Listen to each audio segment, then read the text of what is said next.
Okay guys, so if you're one of the people that are trying to get into the hobby, you've maybe flown like an Inductrix FPV or some sort of a toy drone, and you don't have a transmitter, this video is going to be for you, especially if you don't want to deal with configurations and dealing with connecting up your drone to a computer. I know there's a lot of you guys out there that are already familiar with that, so this video is probably not going to be for you, but if you're just starting out and don't have a transmitter and want to get into some of these micro brushless drones, this is definitely the video for you. And this is the Mantis85 ready to fly setup, and it comes with a FlySky FSI6 radio.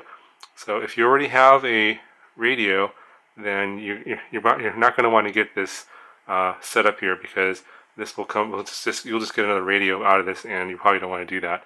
So if you don't have a radio already and you need one, then this is a good way to get started. So as I mentioned before, it's going to be a very easy setup.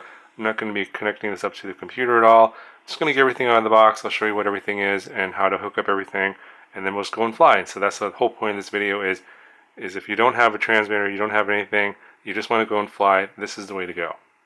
Okay, so just taking a look at the box for the drone itself. It has a little sticker on here. I haven't opened this yet, but it says that the drone's already bound to the transmitter, which is good because I know a lot of beginners have trouble with that.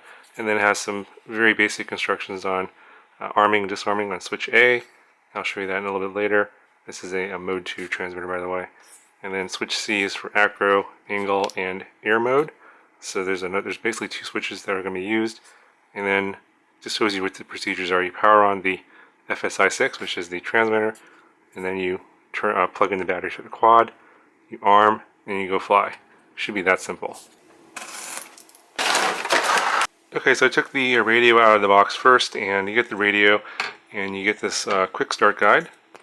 So just have a little diagram in here that shows you all the various switches and stuff. I'll also show you this on the radio itself, so this isn't all that important. Now, in order to use the radio, you do need to get some AA batteries, and there's a slot back here. You just need 4 AA batteries. You can use this regular alkaline batteries, or you can also use rechargeable batteries. We'll take a look at the drone now. I do get a little instruction guide, and this is pretty detailed. I'm not going to go over all this stuff here, and it's not really necessary to know everything here, but you can use this as reference material for doing everything you need to do. But this shows you how everything's set up if you happen to want to connect it up to the computer later. But the point of this video is this is not going to be necessary. You should just be able to charge up the battery and go and fly. Okay, so here are the props, and I'll show you how to install this in a second. And this is the battery. It's a 2-cell 400 milliamp hour battery with a JST connector. So they do include some velcro, and you're going to install this on the drone and on the battery to hold the battery onto the drone. Okay, so here's the drone itself, and it actually does come with a set of props already installed. So if you happen to want to change the props, you just need to remove these 2 screws, and then you can take the prop off. They do include a little Allen key for that will allow you to remove these screws. They have a little like a hex driver screw here to remove those screws to swap the props out, and that's what the spare set of props are for. And they include some screws as well in case you lose them.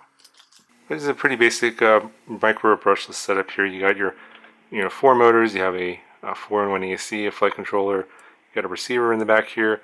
Should already be bound according to the instructions. And you have an all-in-one camera here with a little VTX antenna. And we will need to change your channel on this one to whatever goggles you happen to be using. And that's one of the things that are missing in this ready to fly setup, is that if you want to do FPV, you have to have a monitor or some sort of goggles in order to see the image that's coming from the camera. If you just want to fly this line of sight like you do with some other drones, then obviously the FPV camera is not going to be very useful for you.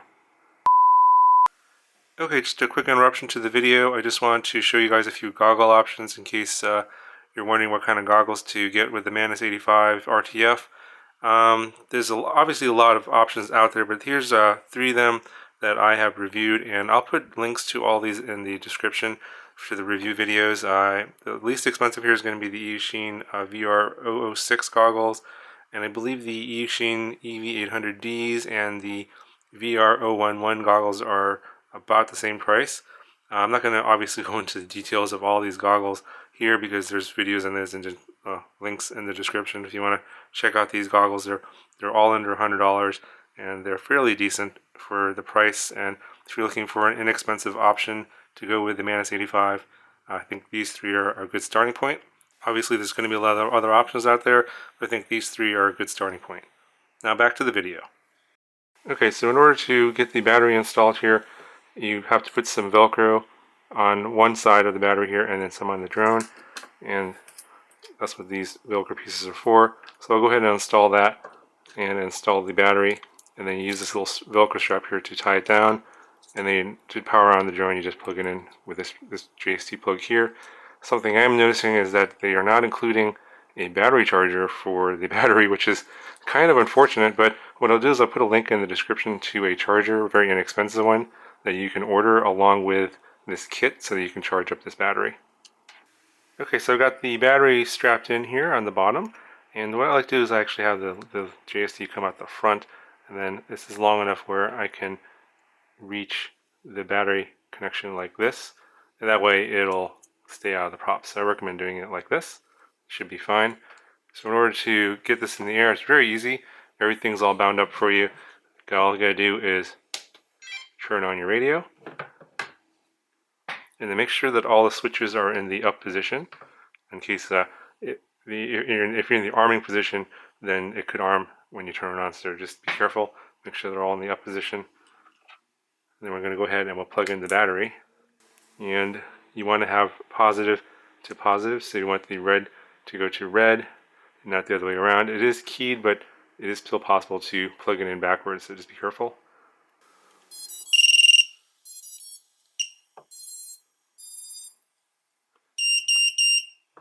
And there's 3 beeps indicates that we're ready to fly.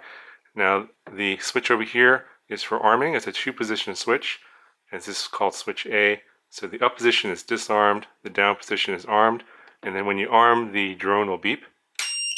And then if you want to disarm, just switch it up and it'll beep again. Switch C here is for your modes. The up position is acro mode, and so if you're a beginner, you probably don't want to be in that mode. You want to be in the middle mode, which is angle mode or self-leveling mode, which is what most toy drones do. You want to be in that mode. And then the third mode in the down position is called air mode, which is basically acro mode, but the props don't spin, or they keep spinning in air mode. So probably you don't want to be in that mode. You want to be in the middle mode and angle mode. Okay, so in order to actually go fly, you want to have the throttle all the way down, and then to arm it, you want to flip the switch A down, you get the beep, then you could slowly raise the throttle, and then the drone will spin up the props, and it should level out. In the disarm, switch A up, and then you're disarmed. So if you have any trouble, make sure you just hit the disarm switch. If you crash, make sure you disarm in case the props are still spinning. Yeah, so that's pretty much it. It's very easy to get in the air with this thing. And at this point, I'll go ahead and I'll show you a little bit of line of sight flying around, and then we'll do some FPV. Okay, so just do a little line of sight flight, and it's going to start off in angle mode. You want to be in the middle position for switch C, and then you switch A to arm, throttle up to take off. And this is self-level mode. Should fly like a lot of toy drones. And it looks very smooth. As I mentioned before, this does come with a tune from the factory, so you don't have to connect it to your computer to do any sort of beta flight configuration. I haven't connected this to the computer at all. I have not tuned this at all. I'm flying it just like it came out of the box. And I think that a lot of ready to fly should come exactly like this. Absolutely no need to connect this up to a computer. So just to go fly.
Does fly very smooth.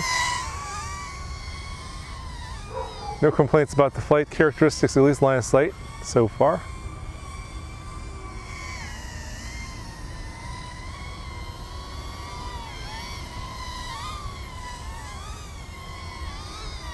The rates are a little low for me, and the battery is already starting to go. I feel this is not a good quality battery.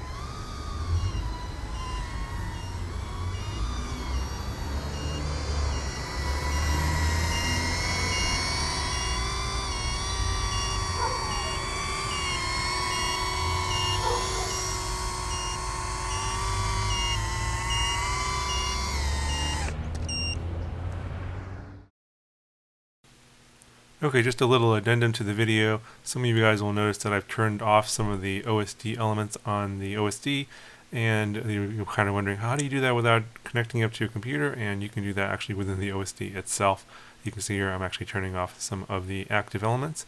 If you guys are really curious on how this is done, you could just leave me a question and I'll send you a link to there's a Betaflight wiki on explains on how to do this. It's actually not that difficult, but if you really want to know how to turn that stuff off, it's pretty easy to do.